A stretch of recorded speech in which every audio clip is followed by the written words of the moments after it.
প্রিয় দর্শক, দর্শকের কথা অনুষ্ঠানে আপনাদের স্বাগত জানাচ্ছি। আজকে আমরা আলোচনা করব ঠিক গতকালকে রাতে যে ভিডিওটা আমরা আপলোড করেছিলাম, যে বিএনপির পল্টনে হয়ে যাওয়া যে সমাবেশ, বিএনপির 3টি অঙ্গ সংগঠনের সমাবেশ, সেটাকে কেন্দ্র করে তারেক রহমানের বক্তব্য, বিএনপির নেতাদের বক্তব্য, ডিসেম্বরে নির্বাচনের জন্য আলটিমেটাম দেওয়া, এসব নিয়ে আমি যে ভিডিওটা করেছিলাম, সেই প্রেক্ষিতে দর্শকরা যে মতামত দিয়েছেন, সেই মতামতগুলো নিয়ে আজকের অনুষ্ঠান। এই মতামতগুলো পড়া অত জরুরি এই কারণে যে বিএনপির ব্যাপারে সাধারণ মানুষ কি ভাবে, তাদের চিন্তাটা কি ধরনের, সেসব বিষয় হয়তো দর্শকদের এই মতামতের মাধ্যমে উঠে আসবে। যারা আরো আগ্রহী হতে চান তাদেরকে অনুরোধ করবো, আপনারা চাইলে আমাদের ওই কন্টেন্টের যে কমেন্ট সেকশন আছে সেখানে যে সেগুলো পড়তে পারেন। আমি প্রথমে যে মতামতটা পড়ছি, এটা লিখেছেন মিস্টার রাহাত আহমেদ। তিনি বলেছেন, কে বলছে বিএনপির সাথে প্রতিদ্বন্দ্বী নাই? NCP is enough. বিএনপির সব টাকা খাওয়ার লোক সমাগম। ফেয়ার ইলেকশন হলে সারা বাংলাদেশের জনগণ এনসিপির উপর ঝাঁপিয়ে পড়বে। জনগণের মাইন্ডসেট বিএনপির এগেনস্টে, মানেই হলো এনসিপি। উনি কিন্তু একটা আসলে আমি বলি নতুন একটা কথা বলেছেন। এনসিপি যে বিএনপির প্রতিদ্বন্দ্বী, সেই কথাটা আমি আসলে ভাবিনি। উনি ভাবছেন যে জনগণ বিএনপির বিপক্ষে, অতএব এন্টি বিএনপি ভোটগুলো এনসিপি পাবে। তারপর মিস্টার হিলাল লিখেছেন, বিএনপির লোকজন চুরি ডাকাতি ছিনতাই চাঁদাবাজি জুলুম করতেছে। এই কথাটা এই কন্টেন্টে আমিও করেছিলাম এই ধরনের কথা। বখতিয়ার আহমেদ রানা লিখেছেন, বর্তমান সরকার আবার এমন একটি ঘটনা ঘটাবে বা এমন পরিবেশ সৃষ্টি করবে যাতে জুনেও নির্বাচন না হয়। তবে আমি মনে করি দেশে মনে হয় আবার অরাজকতা সৃষ্টি হবে, আবার খুনাখুনি হবে।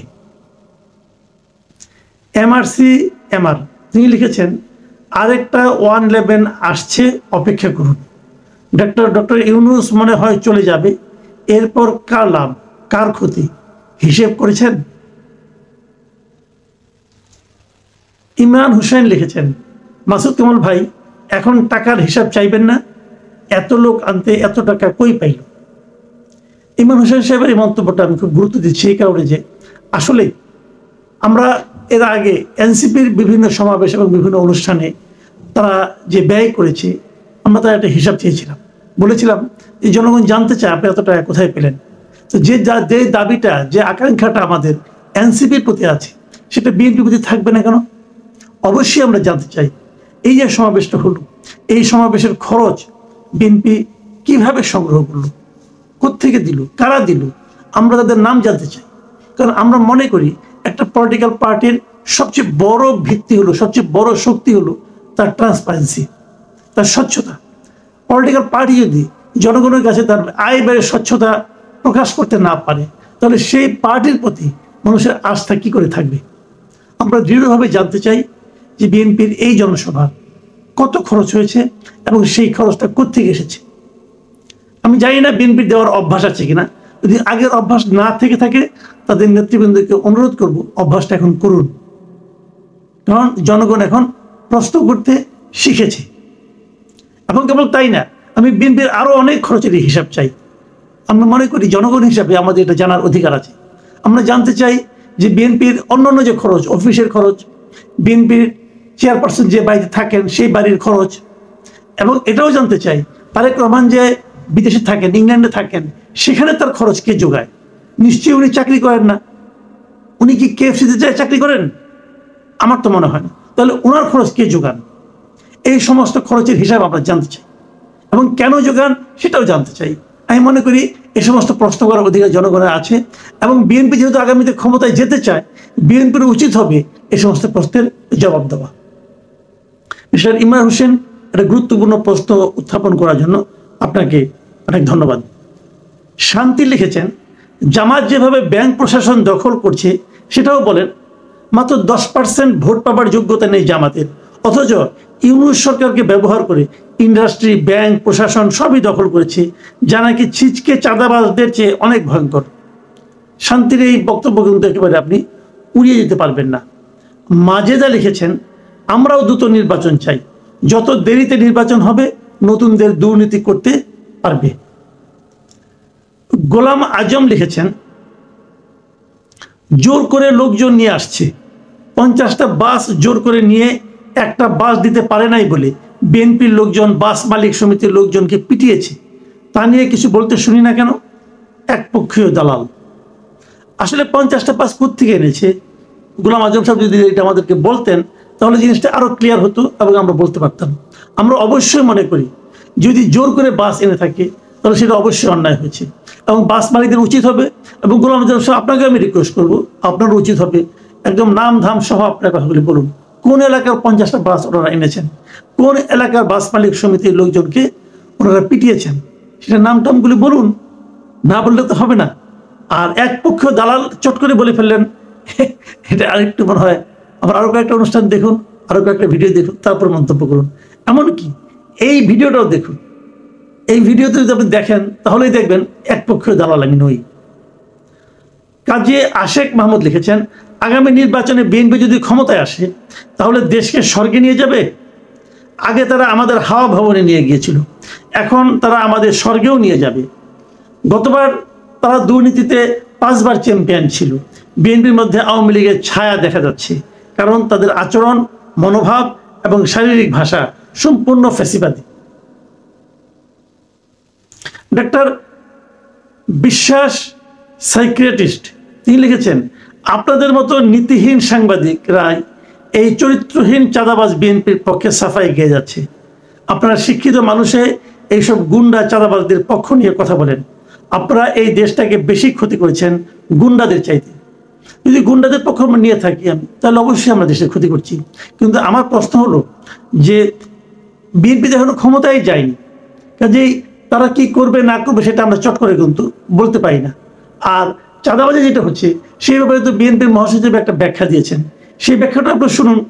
এর বিপরীতে আপনার কাছে কি এমন কোনো দলের ঘটনা আছে যারা নাকি চাঁদাবাজি একদমই করে না? আর আমি তো কারোর পক্ষ নেইনি ভাই, আমি কি বিএনপির পক্ষ নিয়েছি? নেইনি।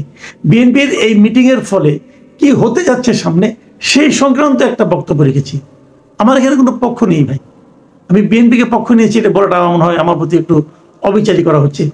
আনোয়ার হোসেন লিখেছেন, কামাল সাহেব, চৌমোহনী কলেজ রোডে আমার এক আত্মীয়কে বাড়ি উঠাইতে 12 লক্ষ টাকা চাঁদা দিতে হয়েছে বিএনপি নেতা বরকতুল্লাহ বুলু সাহেবকে।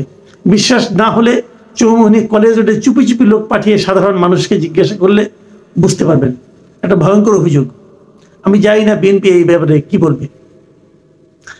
তোফাল আহমেদ লিখেছেন, এই বাটপার এখন চায় দেশে বিশৃঙ্খলা সৃষ্টি করতে। এই মাসুদ কামালকে চিনে রাখতে হবে, সে এখন বিএনপির হয়ে কথা বলে আওয়ামী লীগকে পুনর্বাসনের ষড়যন্ত্র করছে। মানে বাটপার বলতে উনি আমাকে বুঝিয়েছেন, কিন্তু আমি একটা জিনিস বুঝতে পারলাম না, বিএনপির হয়ে কথা বললে আওয়ামী লীগের পুনর্বাসনের ষড়যন্ত্র কি করে হয়? এই জায়গাটা যদি তোফাল আহমেদ সাহেব একটু ক্লিয়ার করতেন তাহলে ভালো হতো।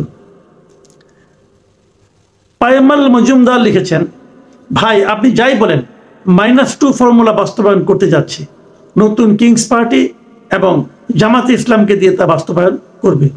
এই কথাটা না আমি শুনেছি, অনেকেই বলা বলি করছেন যে আবার নাকি নতুন করে -2 ফর্মুলা বাস্তবায়নের চেষ্টা হচ্ছে।